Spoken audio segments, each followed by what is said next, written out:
Party चाहिए। पहले champion के साथ सेल्फी लेंगे। आइडिया, यही करते हैं पार्टी। Pizza party. ये चल अपना कार्ड और पिन दे। मेरे कार्ड की डिटेल्स मैं खुद ही डालूंगी। आरबीआई कहता है अपना पिन, ओटीपी, सीवीवी या इंटरनेट बैंकिंग पासवर्ड किसी के साथ शेयर ना करें। ऑनलाइन बैंकिंग सिर्फ अपने कंप्यूटर, मोबाइल और सिक्योर नेटवर्क से करें। बाय गर्ल्स, कहाँ जा रही है? सुना नहीं, नो शेयरिंग। आरबीआई कहता है जानकार बनिए, सतर्क रहिए।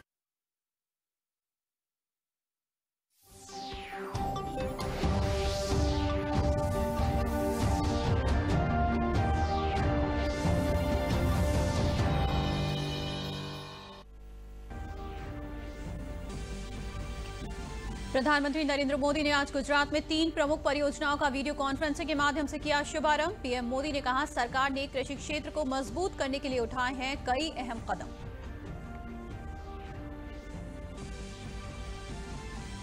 केंद्रीय श्रम रोजगार मंत्री संतोष गंगवार ने कहा कि कर्मचारी अपने ईपीएफ से धनराशि निकालने के लिए रविवार को भी कर सकते हैं आवेदन।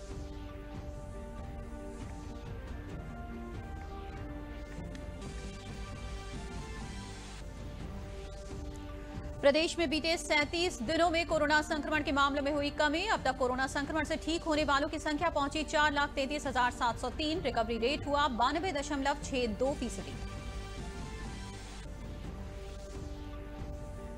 नवरात्र के अंतिम दिन आज महाअष्टमी और नवमी पर सजा मां का दरबार। कोविड-19 की गाइडलाइन के साथ लोग कर रहे हैं पूजन अर्चन।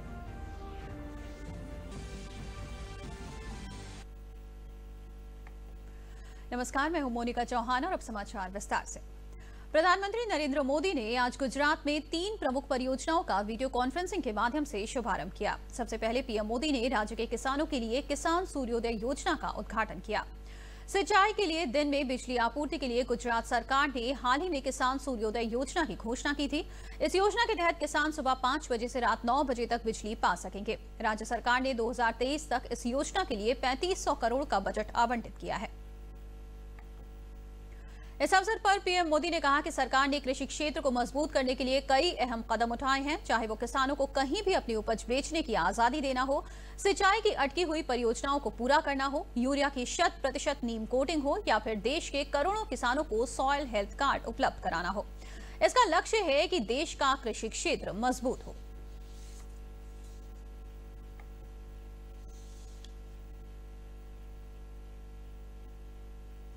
किसानों को कहीं पर भी अपनी उपज बेचने की आजादी देना हो या फिर हजारों किसान उत्पादक संघों का निर्माण, सिंचाई की अटकी हुई परियोजनाओं को पूरा करने का काम हो या फिर फसल बीमा योजना में सुधार, यूरिया की 100% नीम कोटिंग हो या फिर देश भर के करोड़ों किसानों को सॉइल हेल्थ कार्ड, इसका लक्ष्य यही है कि देश का एग्रीकल्चर सेक्टर मजबूत हो, किसान को खेती करने में मुश्किल न हो।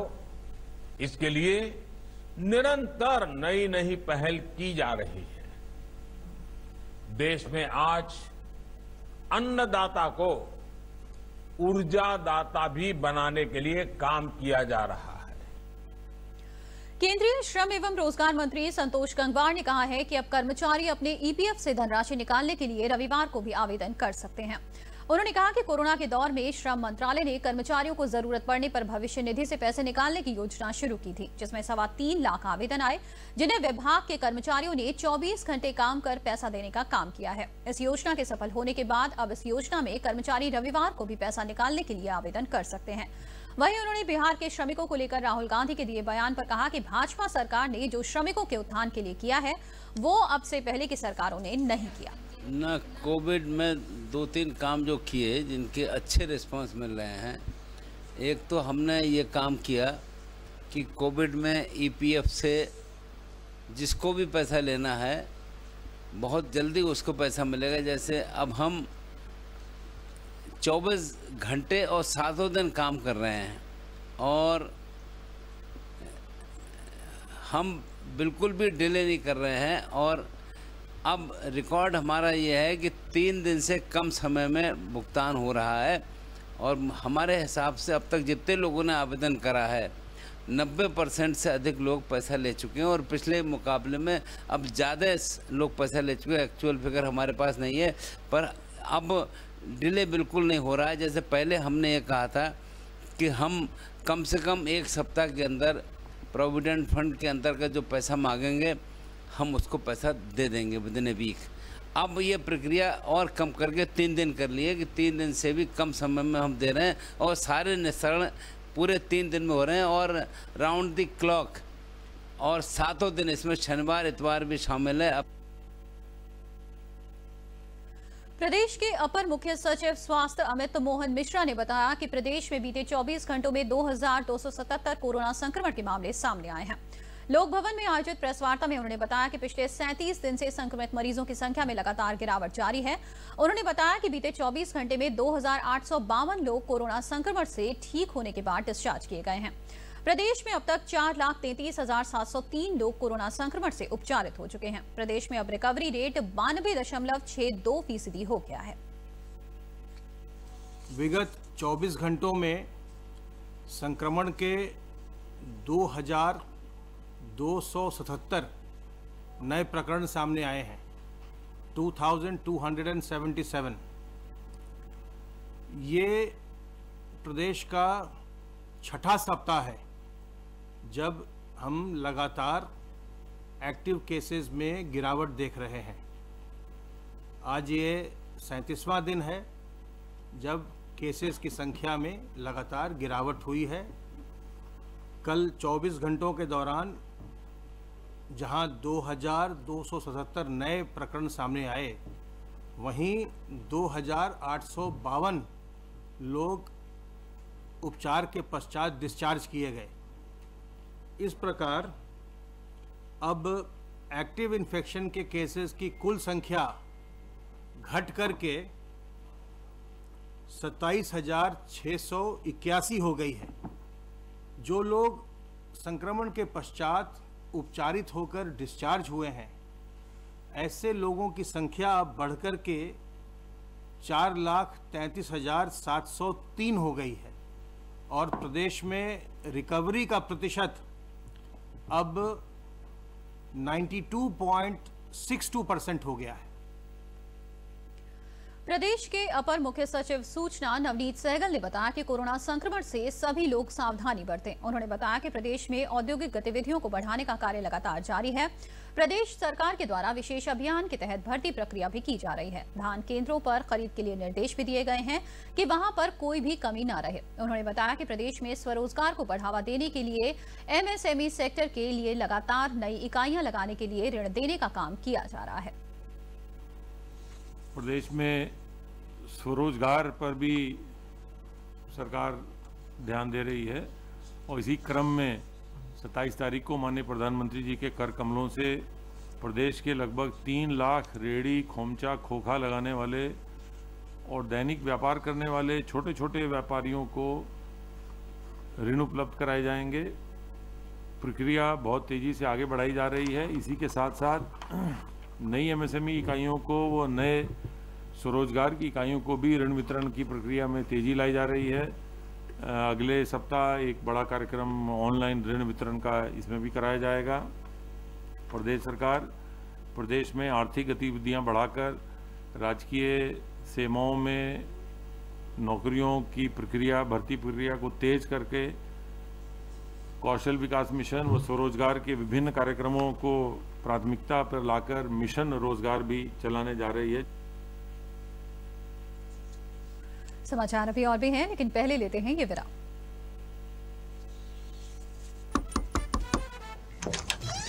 अरे आशा बहन, बस देखे आइल बानी कि घर में कौनो बच्चा के बुखार ता नहीं खे आवत। चुटकी के हल्का से बुखार आ रहल बा, मौसम बदलता ना।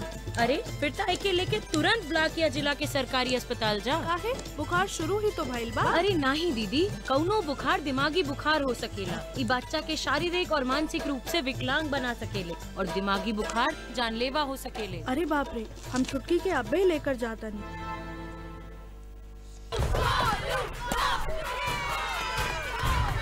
बैटिंग तो अर्जुन कर रहा है, तो सब गोलू के लिए क्यों चीयर कर रहे हैं? वो तो घर पर बैठा है। अरे तुम्हें नहीं पता, वो इसलिए नहीं आए ताकि हमें इन्फेक्शन ना हो। नोवेल कोरोना वायरस बीमारी को फैलने से रोका जा सकता है। बुखार के साथ खांसी और छींक होने पर सार्वजनिक जगहों से दूर रहकर इसे फैलने से रोक सकते हैं। अपनी सुरक्षा के लिए हमारी मदद करें। अगर आपको खांसी, बुखार या सांस लेने में तकलीफ हो तो तुरंत नजदीकी स्वास्थ्य केंद्र जाएं। अरे आशा बहन, बस देखने आई हूँ कि घर में किसी बच्चे को बुखार तो नहीं आ रहा। छुटकी को हल्का सा बुखार आ रहा है, मौसम बदल रहा है ना। अरे फिर तो इसे लेकर तुरंत ब्लॉक या जिले के सरकारी अस्पताल जाओ। क्यों, बुखार शुरू ही तो हुआ है। अरे नहीं दीदी, कोई भी बुखार दिमागी बुखार हो सकता है। ये बच्चे को शारीरिक और मानसिक रूप से अपाहिज कर सकता है और दिमागी बुखार में देर जानलेवा होती है। अरे बाप रे, मैं छुटकी को अभी लेके जाती हूँ। विराम के बाद स्वागत है आपका। बढ़ते हैं समाचारों में आगे। जौनपुर पहुंचे भाजपा के प्रदेश अध्यक्ष स्वतंत्र देव सिंह ने मल्हनी विधानसभा सीट पर होने वाले उपचुनाव में भाजपा की जीत के लिए चुनावी जनसभा को संबोधित किया। मीडिया से बात करते हुए स्वतंत्र देव सिंह ने कहा कि प्रदेश में 7 सीटों पर उपचुनाव हो रहा है और भाजपा जनता से विकास के मुद्दे पर वोट मांगने का काम कर रही है। प्रदेश अध्यक्ष ने कहा कि इस बार मल्हनी में भाजपा प्रत्याशी की जीत होगी और मल्हनी में कमल खिलेगा। आज हमारे मनोज जी चुनाव लड़ रहे हैं। राज्य में 7 विधानसभाओं पर उपचुनाव हो रहा है। मैं विकास के नाम पर वोट मांगने आया हूँ। आदरणीय योगी जी, आदरणीय मोदी जी के नेतृत्व में गांव गरीब किसान का बहुत विकास हुआ है और विकास के नाम पर हम चुनाव लड़ रहे हैं और जनता की आशीर्वाद लेकर कार्यकर्ताओं के परिश्रम और पराकाष्ठा के बदौलत हम इस चुनाव जीत जाएंगे। भाजपा के प्रदेश अध्यक्ष स्वतंत्र देव सिंह ने अपने संबोधन में कहा कि भाजपा ही ऐसी पार्टी है जहां सामान्य कार्यकर्ता को भी अवसर मिलता है। सामान्य कार्यकर्ता प्रधानमंत्री, मुख्यमंत्री, MP, MLA होता है। हमारी प्रदेश और केंद्र की सरकार द्वारा किए जा रहे जनहित के कार्यों के बूते भाजपा रिकॉर्ड मतों से जीत दर्ज करेगी। उन्होंने युवा मोर्चा के कार्यकर्ताओं से सभी को मजबूती से भाजपा के पक्ष में मतदाताओं को बूथ तक ले जाने को कहा। किसको वोट देना चाहते हैं? तराजू पर मोदी जी को रखो मित्रों, एक तराजू पर सपा, बसपा, कांग्रेस के नेता को रख दो। एक जो गरीबों का हित चाहता है, अपने मां के लिए मकान नहीं बनवाते हैं, लेकिन गांव के गरीब का मकान बनवाना चाहते हैं। अपने भाई को 2 रुपया नहीं देते हैं, लेकिन गांव के किसानों के खुशहाली के लिए किसान सम्मान निधि देते हैं मित्रों। और अब बात अयोध्या की रामलीला की। अयोध्या की ऐतिहासिक रामलीला में माया नगरी मुंबई के कलाकारों ने भी भाग लिया। उन्होंने रामचरितमानस के विभिन्न पात्रों का किरदार निभाया। ऐसे ही किरदारों में दारा सिंह के पुत्र बिंदु दारा सिंह ने हनुमान की भूमिका निभाई है, जबकि राजनेता सांसद मनोज तिवारी ने अंगद की भूमिका का निर्वाह किया। अयोध्या में आकर इन किरदारों को निभाने का क्या कुछ अनुभव इन कलाकारों का है, जाना हमारे संवाददाता आशुतोष शुक्ला ने। आइए देखते हैं एक रिपोर्ट। अयोध्या की इस ऐतिहासिक रामलीला में फिल्मी दुनिया के वो अनेक कलाकार जो राम में भक्ति रखते हैं और इसके साथ अयोध्या में राम के चरित्र का विस्तार पूरी देश और दुनिया में चाहते हैं, वो सब पधारे हैं। उन्हीं में से सांसद मनोज तिवारी भी हमारे साथ हैं। बात करते हैं। ऐसा लग रहा है जैसे हम लोग भगवान श्री राम के बन रहे भव्य मंदिर में 2 ईंट रखने आए, ऐसी अनुभूति हो रही है। रामलीला तो बहुत जगह किया है, बचपन से किया है, गांव में भी किया, बनारस में भी किया, दिल्ली में भी किया, लेकिन जो अयोध्या जी के धाम से जो रामलीला में भाग लेने का सुख है, वो भी जब भगवान श्री राम का मंदिर बन रहा है, वो शब्दों में नहीं बयान कर सकते। तो जैसा भी हो रहा है, पूरे दुनिया भर के जो लोग दूरदर्शन पे देख रहे हैं अयोध्या जी से रामलीला, सबको मैं प्रणाम करता हूं और मैं समझता हूं कि हम सभी को मिलकर रामलीला को प्रमोट करना चाहिए। बिंदु दारा सिंह हैं जो हनुमान की भूमिका निभा रहे हैं। बात करते हैं कि इस भूमिका में आने से क्या फीलिंग उनकी होती है और खासतौर पर अयोध्या में हनुमान बनने से। जी बहुत बहुत बहुत खुशी होती है। ऐसे लगता है धन्य हो गए। अयोध्या आना ही बहुत यानी बहुत ही मतलब सफल हुआ है। इतनी खुशी प्राप्त हो रही है। यहाँ मुझे लगता है कि ऐसा स्थान है ये कि एक भी गली ऐसी नहीं है जहाँ घरों में मंदिर नहीं बने। तो मुझे लगता है कि अब जो सरकार कर रही है वो कमाल का काम कर रही है। अयोध्या जी पे जितना फोकस और जितना हम सबको इसका ख्याल रखना चाहिए वो शुरू हो चुका है। मैं धन्यवाद देना चाहता हूँ योगी जी को, जो कि CM है उत्तर प्रदेश के। मुझे लोग बता रहे हैं कि यहाँ की सफाई कितनी अच्छी हो गई है, सड़कें कैसे बनने लग गई हैं। और मुझे लगता है कि इस सिटी के ऊपर हमें पूरे हिंदुस्तान को ऐसा गर्व होना चाहिए कि ये हमारी नंबर 1 सिटी पूरे हिंदुस्तान में होनी चाहिए। अब इसको मुझे लगता है सिर्फ योगी जी पूरा कर सकते हैं, मोदी जी पूरा कर सकते हैं। और हम सबका जब भी जो भी साहित्य, जो भी सहयोग चाहिए, जो भी साथ चाहिए, हम खड़े हैं। अद्भुत है अयोध्या, अद्भुत है राम के प्रति लोगों की भक्ति, और अद्भुत है यह आयोजित होने वाली रामलीला। दिनेश सिंह के साथ आशुतोष शुक्ला, डीडी न्यूज अयोध्या। और समाचारों में आगे बढ़ने से पहले लेते हैं एक छोटा सा ब्रेक। ये विशाल है ना, इसका सब प्रॉपर चलता है। कल उसके बैंक अकाउंट में 15,000 रुपए का फ्रॉड हुआ है, पता है? इसको तो कोई टेंशन ही नहीं होती है, देखना। टेंशन क्यों? मेरी कोई गलती नहीं थी। फिर भी फ्रॉड होने पर मैंने तुरंत बैंक को इन्फॉर्म कर दिया। आरबीआई कहता है अगर आपके अकाउंट से किसी ने धोखे से पैसे निकाले हैं तो बैंक को जल्द से जल्द इन्फॉर्म कीजिए। 3 दिन के अंदर इन्फॉर्म किया तो कोई नुकसान नहीं होगा। जितना लेट करोगे उतना ज्यादा नुकसान। और सुन, सब चलता नहीं है, प्रॉपर चलाना पड़ता है। आरबीआई कहता है जानकार बनिए, सतर्क रहिए। ब्रेक के बाद स्वागत है आपका। बढ़ते हैं अगली खबर की तरफ। शक्ति की देवी मां दुर्गा की आराधना के महापर्व नवरात्र की अष्टमी में प्रयागराज की मां दुर्गा की शक्तिपीठ देवी अलोप शंकरी मंदिर में आज शक्ति महोत्सव का आयोजन किया गया। इस महोत्सव की शुरुआत संस्कृति मंत्रालय की तरफ से योगी सरकार ने की है। प्रयागराज में इसकी शुरुआत अलोपी देवी शक्तिपीठ मंदिर प्रांगण में लोक संगीत, लोक नृत्य और नारी की शक्ति स्वरूप माता की झांकी के कार्यक्रम के आयोजन के साथ संपन्न हुई। मिशन शक्ति के अंतर्गत उत्तर प्रदेश के 13 प्रतिष्ठित देवी मंदिरों में शक्ति महोत्सव के अंतर्गत लोक कलाकारों द्वारा देवी गीतों की परंपरा पर आधारित देवी गायन और लोक नृत्य का आयोजन किया गया।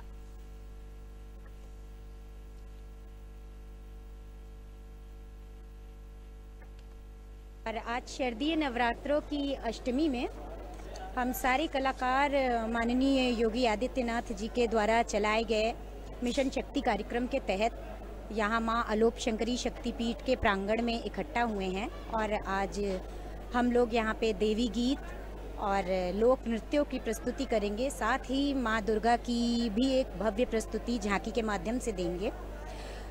ये जो हमारे देश में इस समय नारियों के साथ विभत्स घटनाएं हो रही हैं, उन घटनाओं को कम करने के लिए, लैंगिक भेदता को कम करने के लिए ये हमारे राज्य के बहुत ही यशस्वी माननीय योगी आदित्यनाथ जी ने मुहिम चलाई है मिशन शक्ति। और इसके तहत सभी महिलाओं को सशक्त करने के लिए 180 दिनों तक ये कार्यक्रम चलाए जाएंगे। जनपद हमीरपुर में मुख्यालय स्थित मां चौरा देवी मंदिर में लोग मां चौरा देवी के दर्शन हेतु आते हैं और उनकी मनोकामनाएं पूरी होती हैं। कोरोना जैसी वैश्विक महामारी के चलते शासन के दिशा निर्देशों का पालन करते हुए मां चौरा देवी मंदिर में भक्तों के दर्शन के लिए प्रशासन ने विशेष व्यवस्था की है। लोगों में कोरोना जैसी बीमारी का संक्रमण न होने पाए, इसके लिए प्रशासन भी काफी सख्त दिखाई दे रहा है।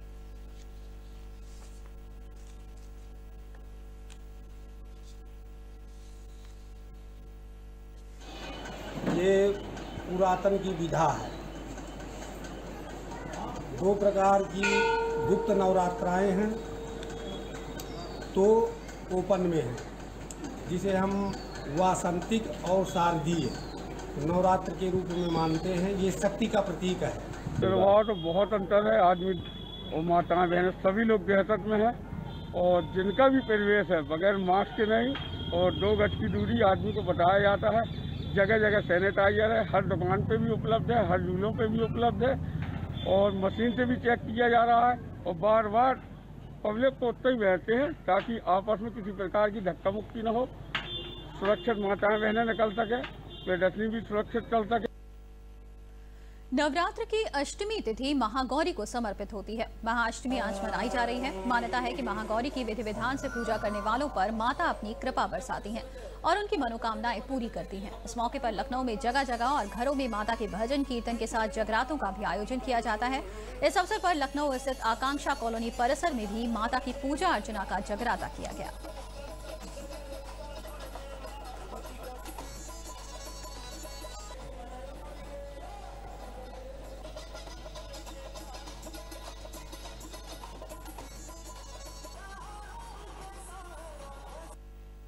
समाचार अभी और भी हैं, लेकिन पहले लेते हैं ये विराम।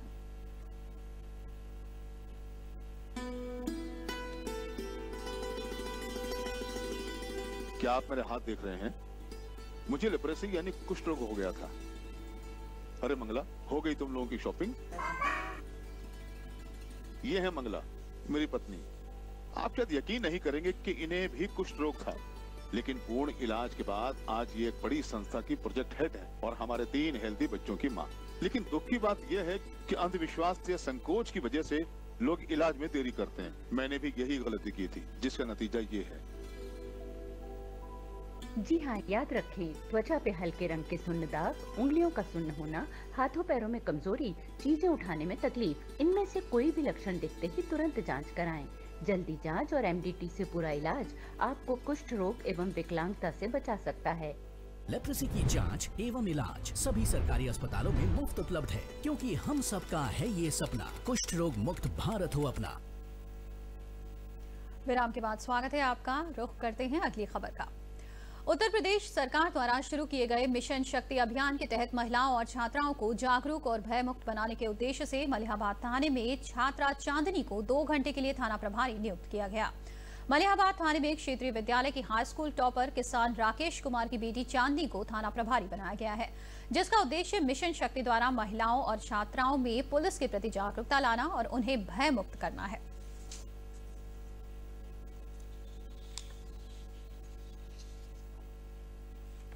मैं अपनी बहनों को यह संदेश देना चाहती हूँ कि पुलिस थाने में आने से डरना नहीं चाहिए। पुलिस हमेशा हमारी मदद के लिए तैयार है। जय हिंद। ये मिशन शक्ति के तहत जो हमारे 7 डे का प्रोग्राम चल रहा था इस नवरात्रि में, आज उसका नवरात्रि का अंतिम दिन है। इसके तहत सभी थानों पर, उत्तर प्रदेश के सभी थानों पर एक बच्ची को हम लोगों ने 2 घंटे के लिए थाना प्रभारी बनाया है और उसको थाने के कार्यों के बारे में अवगत कराया गया है। इसका उद्देश्य यही है कि बच्चियों के मन से थाने पर आकर शिकायत करना या महिलाएं शिकायत करने आती उनके मन से भय और संशय दूर खत्म हो जाए। निर्भीक होकर के वो थाने में आएँ, अपनी बात बताएं, ताकि ज़्यादा से ज़्यादा हम महिलाओं की मदद कर सकें। धान क्रय केंद्रों पर किसान अपना धान आसानी से बेचें और बिचौलियों के जाल से बच सकें, इसके लिए कन्नौज जिला प्रशासन ने सरकारी धान क्रय केंद्रों पर पुख्ता इंतजाम किए हैं। जनपद के जिलाधिकारी राकेश कुमार मिश्रा खुद धान क्रय केंद्रों का निरीक्षण कर किसानों को सरकारी धान क्रय केंद्रों पर अपना धान बेचकर अच्छा मुनाफा कमाने के लिए जागरूक कर रहे हैं। किसान भी सरकारी सुविधाओं से संतुष्ट होकर अपना धान सरकारी क्रय केंद्रों पर लाकर बेच रहे हैं। किसानों का कहना है कि प्राइवेट में धान 1100 से 1200 रुपए क्विंटल बिक रहा है और सरकारी धान क्रय केंद्र पर 1868 रुपए में बिक रहा है। प्राइवेट में बेचने पर उनको मंडी का 2% टैक्स भी चुकाना पड़ता है। सरकारी क्रय केंद्रों पर 72 घंटे में भुगतान सीधे खाते में हो रहा है, इसलिए वो अपना धान सरकारी क्रय केंद्र पर बेचकर लाभ उठा रहे हैं। 262 MT धान की खरीद हुई है। सरकार ने एक और अच्छा ये कर दिया है कि अब जब तक कि कोई ऐसी भीड़ भाड़ की स्थिति नहीं क्रिएट होती है, सामान्य तौर पर जो किसान आते हैं उनको कोई टोकन की ज़रूरत नहीं है। जो आते हैं सीधे उनका रजिस्ट्रेशन करके अगर 100 कुंटल से कम बेच रहे हैं तो उनका तत्काल धान खरीद लिया जाए। 100 कुंटल से ज़्यादा होगा तो तहसील से उसका वेरिफिकेशन कराया जाएगा। हमारे सभी केंद्रों पर जो हमारे केंद्र प्रभारी हैं सबके पास सफिशिएंट मात्रा में पैसा है, बोरा है, सारी सुविधाएं हैं। मुझे प्राइवेट से इसमें बहुत लाभ है, इसलिए डीएम साहब ने भी बोल दिया कि 72 घंटे में आपको भुगतान मिलेगा। प्राइवेट में मुझे नुकसान हो रहा है 1200 रुपये, यहाँ 1868 रुपये है, तो इसी में बहुत समाधान है। सारी सुविधाएं मिल रही हैं। सभी किसानों से कहा कोई दिक्कत नहीं होगी आपको पेमेंट भुगतान भी अच्छी तरह से मिलेगा, हर चीज़ की सुविधाएं मिल रही हैं। संभल में रेहड़ी पटरी वाले मजदूरों को आत्मनिर्भर बनाने के लिए प्रधानमंत्री स्वनिधि योजना के तहत 10,000 रुपए का ऋण दिया गया। जिला नगरीय विकास अभिकरण शहरी मिशन प्रबंधक अंजू सिंह ने बताया कि कोरोना संकट में ढकेल, खोमचा आदि छोटे छोटे दुकानदारों की रोजी रोटी चली गई थी। उनकी पुनः रोजी रोटी पटरी पर लाने के लिए 2,378 लोगों को ऋण मिल गया है और उन लोगों ने अपना काम शुरू कर दिया है। जिले में 5,824 लोगों का ऑनलाइन रजिस्ट्रेशन हुआ है। लाभ पाने वाले लोगों ने खुशी जताई है।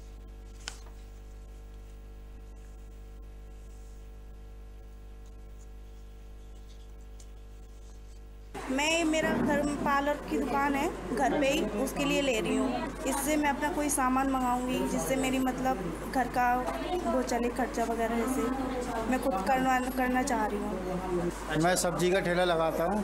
ये बहुत बढ़िया सरकार है, ये हमको लाभ दे रही है लोन दे रही है।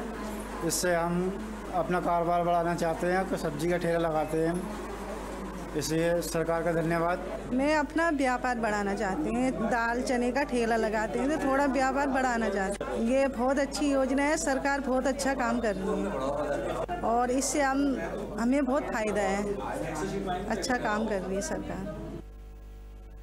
प्रयागराज जिले के नगर निगम और नगर पंचायत ने पथ विक्रेताओं को प्रधानमंत्री स्ट्रीट वेंडर आत्मनिर्भर योजना से 10,000 रुपए का ऋण प्रदान कर आत्मनिर्भर बनाए जाने का अभियान युद्ध स्तर पर शुरू किया गया है। जिले के लक्ष्य 60,226 के सापेक्ष रजिस्ट्रेशन के क्रम में 1,30,599 लाभार्थियों का लोन पास कर दिया गया है।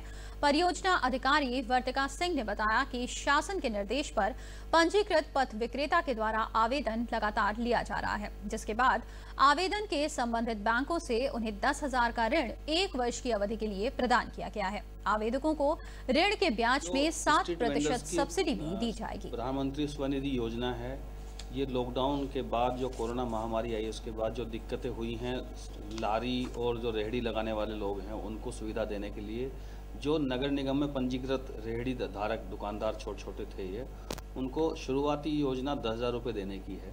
10.5% का ब्याज है और 7% का सबवेंशन के रूप में ब्याज की छूट मिलेगी। मुझे मोदी जी से बहुत ही सहानुभूति है कि वो हम जैसे गरीबों के लिए इतनी अच्छी योजनाएं लागू की है, तो इसका लाभ हम जैसे गरीबों को ही होता है और इसीलिए मैं बैंक में आई हूँ कागजी कार्रवाई के लिए, जो मतलब कि जो भी फॉर्मेलिटीज़ होती है उसको कंप्लीट करना है और इसका जो है योग लेना है। सिलाई करती हूँ, सिलाई के लिए मुझे मशीन की आवश्यकता है, तो उसे मुझे 2-3 मशीन बढ़ानी है। मैंने ठेला जान लीजिए कमा खा नहीं पा रहे थे, तो सरकार ने योजना चलाया तो फिर हमने लोन लिया, कागज वगैरह सब लगा कर पे हमने लोन लिया, तो मेरा लोन बहुत जल्दी पास हो गया। अब मैं बरोबर किस्त दे रही हूँ। वाराणसी के सेवापुरी में मधुमक्खी पालन और प्राकृतिक खेती का 2 दिवसीय प्रशिक्षण शिविर का आयोजन किया गया, जिसमें लगभग सैकड़ों की संख्या में महिला और पुरुष किसान वैज्ञानिकों ने भाग लिया। इस कार्यक्रम में किसानों को प्रशिक्षण देने के लिए भारतीय सब्जी अनुसंधान, भारतीय कृषि केंद्र तथा पूसा के वैज्ञानिकों ने अपने विचार व्यक्त कर किसानों को कम पैसों में अच्छी खेती और मधुमक्खी पालन के बारे में बताया।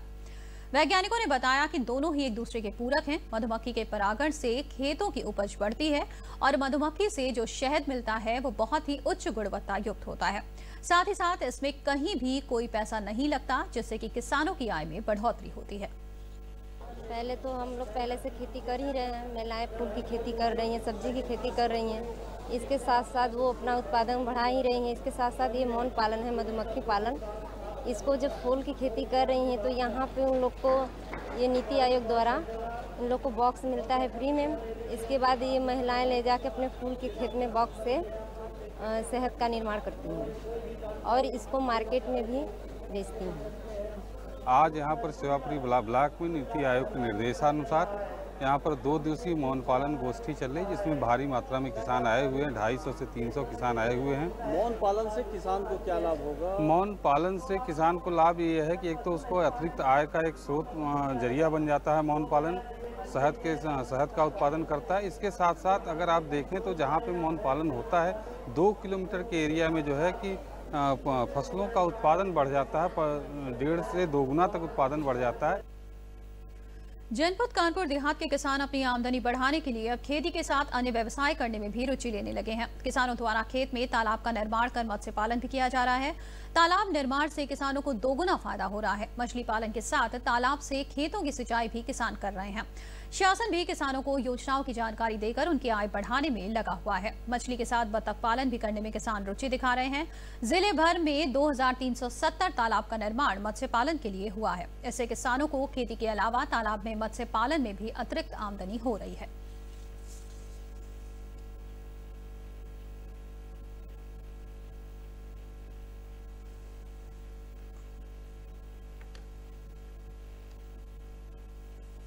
मेरे पास 3 बीघे ज़मीन है, जिस पे मैं मछली पालन व उसी के साथ मुर्गा पालन, देसी मुर्गा पालन और छोटा सा गोट फार्म है, उसी के साथ उसी ज़मीन पे सारा काम करता हूँ।